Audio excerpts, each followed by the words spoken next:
Okay, guys, so I'm going to talk you through now the different features of the analytical paragraph structure that students who have succeeded on this task have adopted so that you can see how to organize the writing itself and hopefully also how the plan that I've constructed for you correlates to actual full pieces of writing.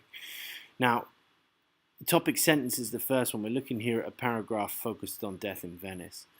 The topic sentence is the section in blue that I want to focus your attention on first of all. Let's just see if we can zoom in a little more on this. Okay. So the sentence runs, another means by which man exploits the narrative voice in order to represent Aschenbach's degradation is the distance he creates between the narrator's and Aschenbach's consciousness of Venice's symbolic significance as a city of moral corruption. Now, if you look here, this is responding to this question. How does man's use of narrative voice contribute to the text's representation of degradation? Now, always in these questions is a specified literary element or style feature, and then the idea that it contributes to. Narrative voice, representation of degradation. Now, you see that in this topic sentence. It focuses directly on the what of the question, the narrative voice, and the how, the degradation. How does it create meaning? So here, another means by which Aschenbach exploits the narrative voice, there's the very explicit connection to the question. In order to represent Aschenbach's degradation, explicit reference to the question is, and this is what he does, the distance he creates between the narrator and Aschenbach's consciousness and awareness of Venice's symbolic significance as a city of moral corruption. So again, it explains a specific, unique way in which the what shapes the why. The focus element of the text, the narrative voice, Aschenbach's degradation, and then a unique version of it that we see here. And this is ultimately what you need in each of your topic sentences, is that combination, the what, the narrative voice, the degradation, and then which particular version of it is evident. And that's how you build the sequence of ideas of the paragraphs. And we'll go through that in a second. Then the following section is to exemplify, to give an example. It starts by giving narrative context. Aschenbach's distinctly Northern European proclivities, that means tendencies, are evident in man's deliberately ominous lexical choices in the depiction of Venice, which builds on the text's Dionysian motif by becoming a locus for corruption, exoticism, and opulence. The third-person narrative voice renders Venice adjectively as sunless, sultry, disordered, and unsafe. So there is the inclusion of evidence, but it's doing a lot more than that. It actually begins the technical analysis within the sentence of the quotation. It gives the narrative context in great detail, actually utilizing technical language. So it's saying, actually, here's one of the ways that this is evident. It happens in the text at this point, i.e., through lexical choices in the depiction of Venice. References another part of the style. It builds on the Dionysian motif by becoming a locus for corruption, exoticism, and opulence. And then what you see is the small details of the text embedded into the sentence. The third-person narrative voice renders Venice adjectively as sunless, sultry, disordered, and unsafe. And then the technical vocabulary is included to pinpoint features. And this actually can come within your analysis. So you could have, the ominous lexical choices, for example, or the Dionysian motif, after the quotation in the analysis. But then there's first of all, it probes the quote in one way. It pulls out implied meaning, which is linked to the question. It says it constructing a vision of the city's dark underbelly and its associations with passionate disorder. This is connected to the idea of degradation. But then it also probes it again a second time. Here zooms in on a technique relating implied meaning to the question. This lexical choice, there's the technique, constructs a distance between narrator and protagonist, implying that the narrative voice is conscious of the foreboding nature of Aschenbach's overindulgence and his willing pursuit of corruption at the start of the text. There's a second layer of meaning that's being pulled out through the use of an analysis, a zoom in on a technique. Then this contributes to the text representation of degradation. as this ironic distancing of narrator and protagonist reveals Aschenbach's determined avoidance of the drawbacks of the city and his intent in pursuit of everything it symbolizes regardless of consequences. So here, the third kind of probing of that example reflects on the overall thematic purpose degradation and the way in which the narrative voice, contributes to this particular meaning. So there's a reflection on its overall purpose. If you think of what's in the yellow as a zoom in, a close-up of a technique, what's in purple is actually a zoom out, a more distant view of the purpose of that particular feature. So the central thing to notice here is the utilization of technical language to specify elements of the style. We've got lexical choice, ominous lexical choice, rendering Venice adjectively, building on the text Dionysian motif. Always raise a razor sharp focus on the technical features of the style and then probe in that style in here 3 different ways to draw meaning out of the quotation. I'll show you a second paragraph now that adopts related strategies, but in a completely different fashion.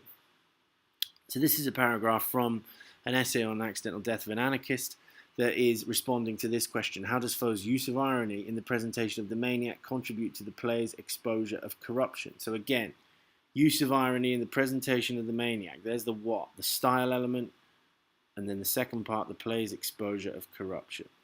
So here, the topic sentence. In fact, in the guise of an archetypal Arlecchino, he definitely embodies numerous facets of different personalities and identities.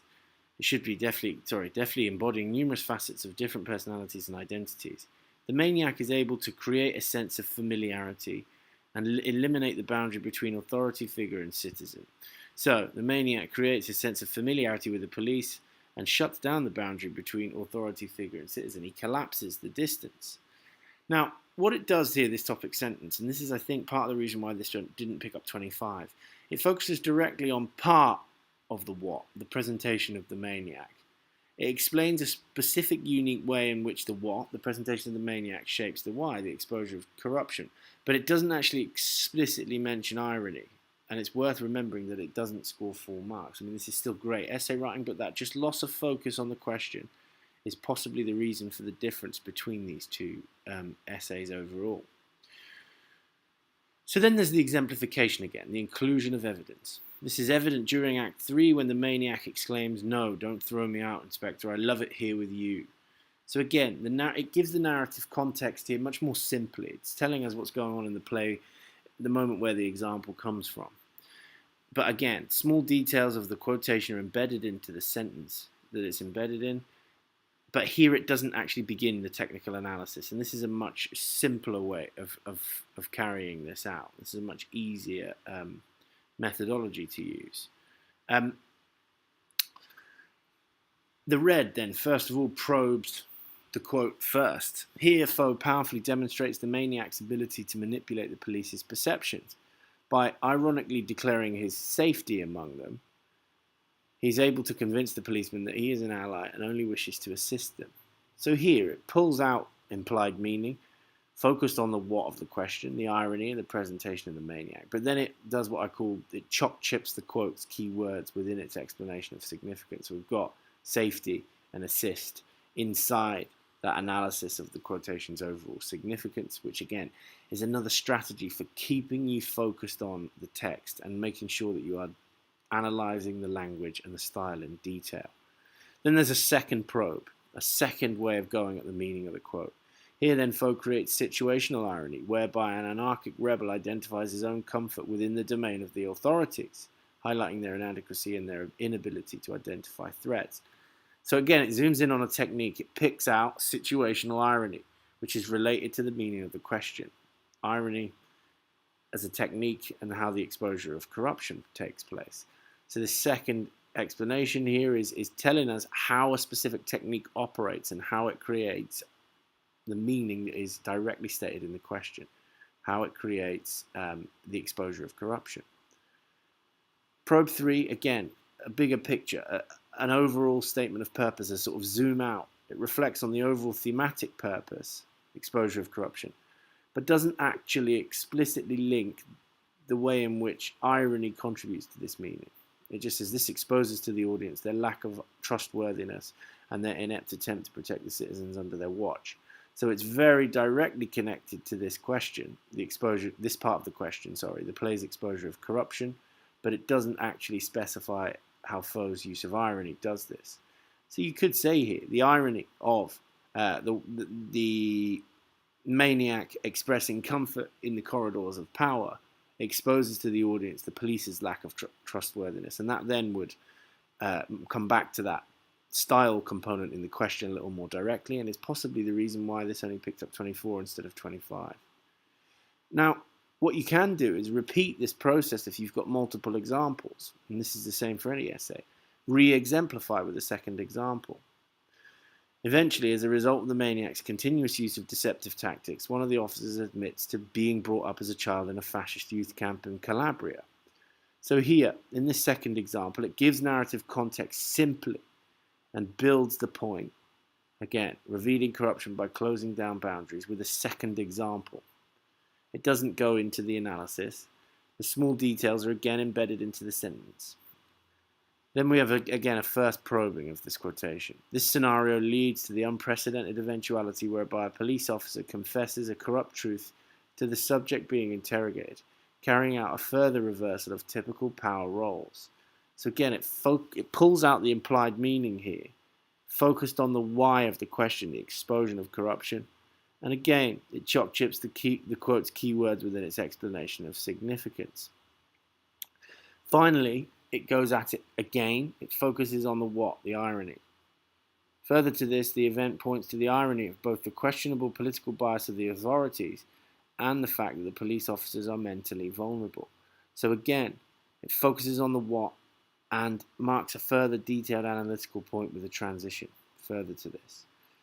So hopefully you can see the pattern here, and the things that these passages have in common is a smooth incorporation of evidence. It contextualizes examples in the green, and then it goes at the quotations in two, sometimes three different ways to pull out meaning. It always specifies in detail an aspect of the language or the style and comments on its effect in complete connection to the question, and that's the key thing here that you should see. It's evident in both of those paragraphs, and that's really the hallmark of good quality analysis, is saying a lot about a little. Hope this helps.